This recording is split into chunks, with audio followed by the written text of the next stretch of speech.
First of all, it's first time here to Blacksburg. My friend Frank Beamer, he's got a heck of a place here. That was a top 10er as far as maybe a top 5er as far as the emotion, the crowd. When the bus is coming in today, I had high expectations because I talked to some folks that played here, and it certainly didn't let them down. They played really hard, both teams. A little disappointed in our point of attack, a little bit on the offensive and defensive line. But overall, we'll take that win and against a very good team in a tough environment. Would like to say this, that I love Braxton Miller. And when you have selflessness, he made a lot of decisions, as young people have to, and he did it for the best interest of his team at Ohio State. And that's just when I think about that, it makes you feel good. I love that kid, man. And obviously I love when he does a spin move and ridiculous athletic ability, but he broke down in there, he got real emotional, and the journey. And so the negative about football is that you don't see their faces. You see a helmet and sometimes a visor, and you don't get to see what this kid's all about. This kid's all about the right stuff, and I'm honored to coach him again for the 4th year, and I love this guy. And I know there are a bunch of other guys played well, but I just wanted to make sure everybody knows how. And I say I'm talking about our team.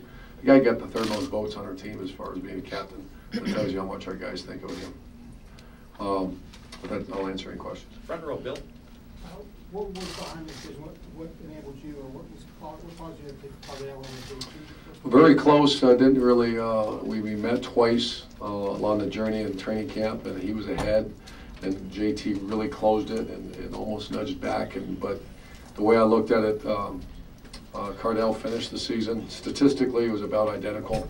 When I say that, I want to say it was 64% compared to 63%, or it was real close. And Cardale finished the season as a starter, and then that kind of started thinking for him to not take the first step, he had to get beat out. And he wasn't beat out. It was very close. But we got 2 good players, and they're going to play. I almost put it to JT in earlier, but there was such a pressure game. Like with Cardale's size, I thought he could get over the top of that defensive front because they were all over the place again, and that was the decision. Front row, Don. Urban, you want to affect the quarterback Brewer knocked out of the game. Obviously, you don't want to see anyone injured, but I mean, talk about that moment. Well, he killed us last year. He's a guy that made a couple great throws and got a lot of respect for him as a player. You're right. I think someone said he broke a collarbone or something, and that's horrible. That's the worst part of the starting game is the injury, so we wish him well. Second row left, Clay. Yeah, you owned the second half. Was anything said? Did the paint come off in here at halftime? No, or anything? no. It was they were doing some. They were moving. Now they were playing the Bear, but they were last year they were Bear straight up, yep. And they were moving all over the place. They were slanting, we think, to the back, and so Ed Warner did a nice job, and Tim Beck and the whole offensive staff of coming up with some things to obviously hurt them a little bit. And it was good to see Mike get a little isolation play on a double cut. So, no, I think it's a credit to our strength coach and the way he prepared them. I think it was 28 unanswered, and we were fresh as the game went on, which is a good sign what kind of shape we're in. Was there too many guys in the box to give the ball to Zeke in the first half? He had 3 or 4 touches. Yeah, it's terrible. I kept seeing that. And when they played Bear Zero, there's 2 extra hats in there, and that's a lot of times when we ran the quarterback, and we did it with Braxton Miller a couple times too, because you hand the ball off. There's 2 extra guys there. So we got to do a better job. We threw a couple early and we just misfired them. That's a high risk, high reward, and we did hit some big plays on them, but not enough. Far left, Tim. Yeah, Urban, did you see Braxton sort of grow into the moment as the night went on? I mean, did you see him a little? Just what was your take on him as the game started and in first and third quarter? Well, I mean, he's a guy that started his career and getting to run around cones and lift weights. He just didn't. He wasn't a grinder, and he is now. But if you said, if I'm going to put you against that guy, he won't lose. So his greatest gift, he's as a competitor, and I saw that. I missed that because he was brilliant. What was it, 2013 and 12, and this Ohio State football team, where we were is if we didn't have him, we were looking at because that was not good. In 2012, that offense was not. We did what we had to do, and Carlos got developed and all that, but that was Braxton right, Braxton left, or we would have been just above a 500 team. And did you see Cardale? Just generally, what was your take on Cardale's game tonight? It was 9 out of 18 throwing, had the 1 pick. Obviously made some plays with his feet, ran for 99 yards. Yeah. I thought, okay, I have to watch film. I'll give you an evaluation on him when we meet next week.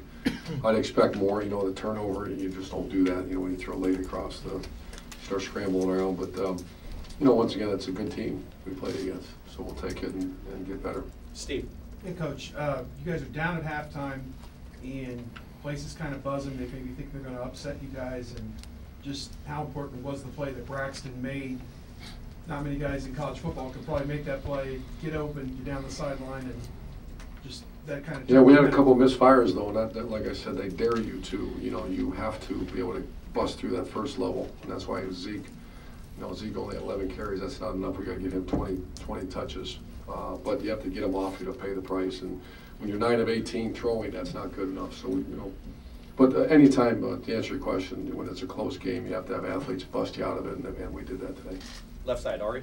You mentioned a minute ago that there was some thought into putting JT in the first half. How careful do you have to be moving forward and about timing and swapping back and forth, and you know how much thought goes into, you know, just the timing of when these guys play?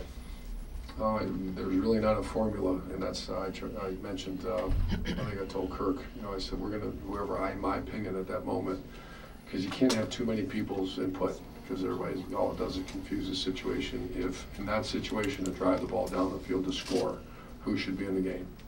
And JT has to stay warm, and if JT's in the game, Cardell has to stay warm. Is that the right thing to do? At this point, it is.